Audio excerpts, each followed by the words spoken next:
ये एक काल्पनिक कहानी है और दिल को गहराइयों तक छू जाने वाली। एक बार स्वर्ग में विचरण करते हुए कृष्ण और राधा एक दूसरे के सामने आ गए। विचलित सी कृष्ण, प्रसन्नचित्त सी राधा। कृष्ण सकपकाए, राधा मुस्कुराई। इससे पहले कि कृष्ण कुछ कह पाते, राधा बोल उठी, कैसे हो द्वारिकाधीश। जो राधा उन्हें काना काना कहकर बुलाती थी, उसके मुख से द्वारिकाधीश का संबोधन कृष्ण को भीतर तक घायल कर गया। फिर भी किसी तरह अपने आप को संभाल लिया उन्होंने और बोले, राधा मैं तुम्हारे लिए आज भी वही काना हूँ। तुम तो मुझे द्वारिकाधीश मत कहो। आओ देखते हैं, कुछ मैं अपनी कहता हूँ, कुछ तुम अपनी सुनाओ।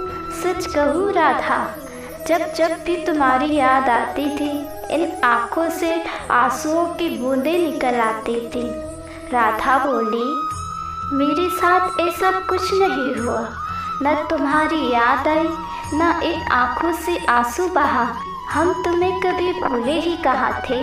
जो तुम याद आते, इन आँखों में तो सदा तुम ही थे। कहीं आंसुओं के साथ निकल न जाऊं, इसलिए रोते भी नहीं थे। कान्हा, प्रेम से अलग होने पर तुमने क्या खोया, इसका एक आईना दिखाऊं तुम्हें। कुछ कड़वे सच प्रश्न सुन पाओ तो सुनाऊं तुम्हें। कभी सोचा है इस तरक्की में तुम कितने पिछड़ गए। यमुना के मीठे पानी से जिंदगी की शुरुआत की और समुद्र के खारे पानी तक पहुंच गए। एक उंगली पर चलने वाले सुदर्शन चक्र पर भरोसा कर लिया और 10 उंगलियों पर चलने वाली बांसुरी को भूल गए।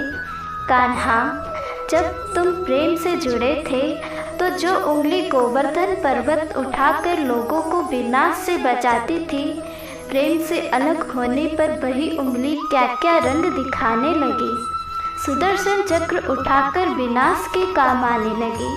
कान्हा और द्वारिकाधीश में क्या अंतर होता है बताऊं। कान्हा हो तुम सुदामा के घर जाते, सुदामा तुम्हारे घर नहीं आता।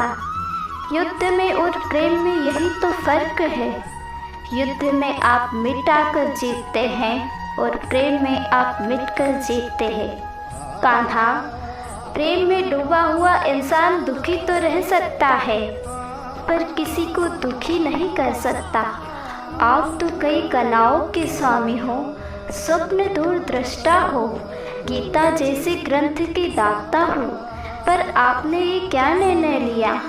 आपने अपनी पूरी सेना कौरवों को सौंप दी और अपने आप को पांडवों के साथ कर लिया। सेना तो प्रजा होती है, राजा तो पालक होता है, उसका रक्षक होता है।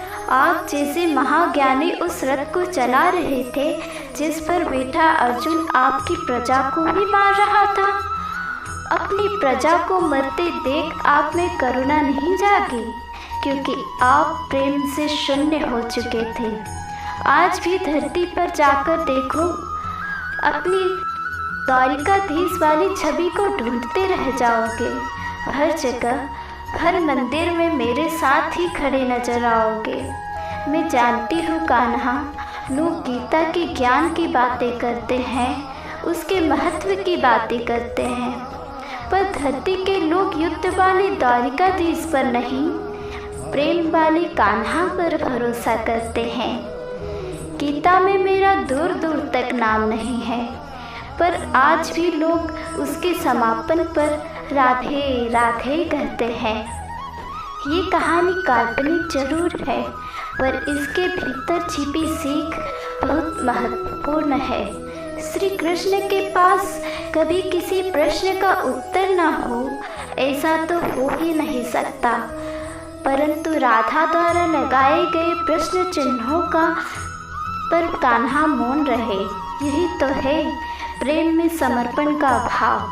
पराक्रम में हमें हर किसी को हराना होता है, तब भी हम जीत कर ही भी हार जाते हैं, परंतु प्रेम में एक ही कईयों का दिल जीत लेता है। सही कहा है, कि छोटी सी उंगली पर गोवर्धन पर्वत उठाने वाले भगवान श्री कृष्ण छोटी सी बांसुरी को दोनों हाथों से पकड़ते थे। राधे राधे।